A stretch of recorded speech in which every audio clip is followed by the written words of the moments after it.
This is MPR News. I'm Emily Bright. The city of Minneapolis is working to expand its teams of unarmed crisis responders after reviewing several months of promising data in a hearing last week. The Minneapolis behavioral crisis response teams grew out of a call for alternatives to traditional policing in the wake of George Floyd's murder. Since then, it's worked in concert with police and emergency dispatch to answer thousands of calls. Here to tell us more about how the program is going and what's ahead are Candace Hanson, she's program manager for Minneapolis Behavioral Crisis Response, and Brian Smith, director of the city's Office of Performance and Innovation. Candace, let's start with the numbers. How many calls has the team answered? So far, from launch to the end of the second quarter, we answered 3,300 calls approximately. Wow. Can you give us some examples of the kinds of calls answered and how they've resolved? An example might be someone who is experiencing suicidal thoughts and it's getting worse and they want to figure out what to do next. Another example potentially could be a community member is concerned about a person that they see out in public who they are concerned is having a mental health episode and might not be taking good care of themselves at the time.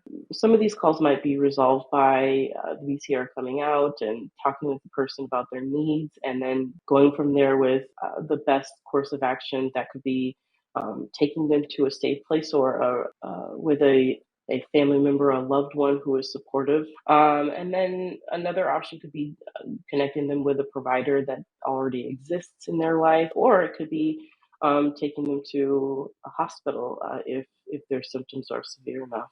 Brian, based on that information, does the city see this as a success? We see it as a success so far, but we also know that it's still in its infancy.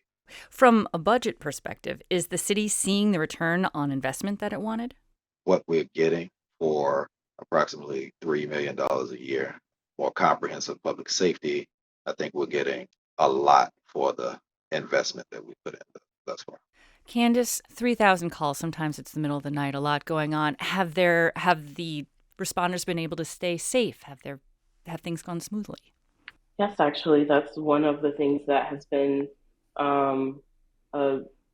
well, I would say not a surprise, but still pleasant and nice to folks. To me, for sure, and surprise for some is that responders have been able to stay really safe doing their jobs.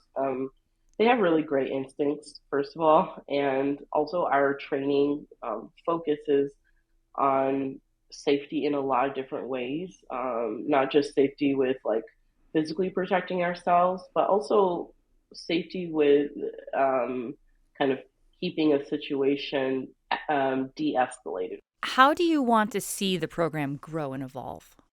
I'd like to see the program develop further in the sense that we are looking at the numbers and looking at the outcomes and making sure that we are providing the best version of this service. From the team's perspective, we have a lot of calls on that second shift, midday through late night. So to have more responders on those shifts, I think would be really helpful. And just further improving our communication and our connection with all of the people that our team interacts with. I think that is the highest priority right now for us as a team. Brian, what changes are in the works, especially as this program grows and evolves? In his 2023 budget, Mayor Frye committed additional funds to add an extra van to take it from 2 vans to 3 vans to service the entire city. So those vans would eventually be at 24/7.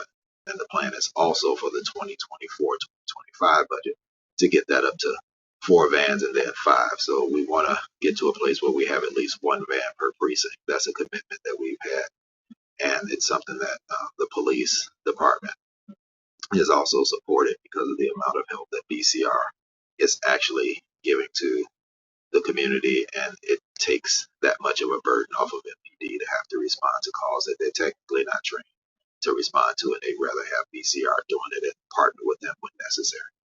I've been speaking with Candace Hanson, Program Manager for Minneapolis Behavioral Crisis Response, and Brian Smith, Director of the city's Office of Performance and Innovation. Candace and Brian, thanks for your time, and thanks for the work you do. Thank you so much for having us.